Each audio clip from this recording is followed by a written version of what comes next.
inson sifatida yuradigan iblislarimiz ham bor. Begona ayollar bilan gaplashayotgan, kenayishga deb qo'yadi. Shu kenayishkalar bilan telegramlarda, ijtimoiy tarmoqlarda yozishib, xingirlashayotgan.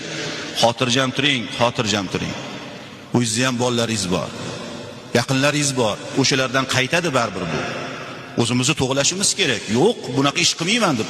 Shaytonga eng mahbub bo'lgan ish mana shu ish. Oilalarni bugungi kunda qaraylik, qanchasi shu ijtimoiy tarmoqlarda kimlar bilandir gaplashdikki, natijasida shu ish bo'lyapti.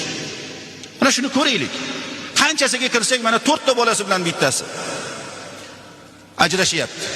Ha, nima deyilsa, Telegramda bittasi bilan yozishayotganini ushlab oldim, boshqa qildim. Ahli ayolingiz biror begona bilan yozishyapti.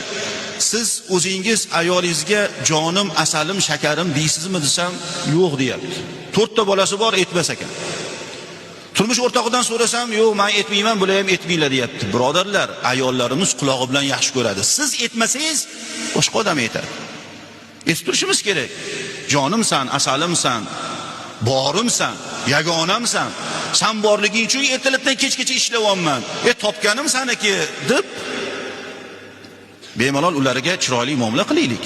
Ana shunda bizni ajrimiz, mukofotimiz ko'p bo'ladi. Ijtimoiy tarmoqlarda yozishyapti, boshqa qilyapti. Uni eri yo'qmi? O'sha yozishayotganni ayoli yo'qmi? Sinisi yo'qmi? Jiyani yo'qmi? Ular hammasi ertaga qaytimi bilan bu qaytadi. Bugun siz birovni boshini aylantirib yuribsiz, shundoq qolib ketadimi bu? Yo'q. Unday bo'lmaydi, o'zimizni to'g'rilamasak. Ayniqsa yoshlarimizga qaratib shuni aytmoqchimiz. Begona ayol bilan yozishyapsizmi? Boshingizda tursin shu narsa. Ertaga bu albatta sizga qaytadi. Qaytganda ham ortig'i bilan qaytishligi mumkin. O'zimizni to'g'rilaylik.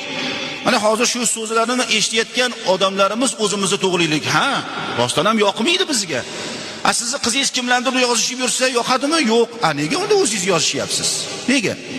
Mana shu holatlarni biroz o'zimizga qabul qiladigan bo'lsak, o'zimizni tuzatsak, jamiyat tuzaladi-da.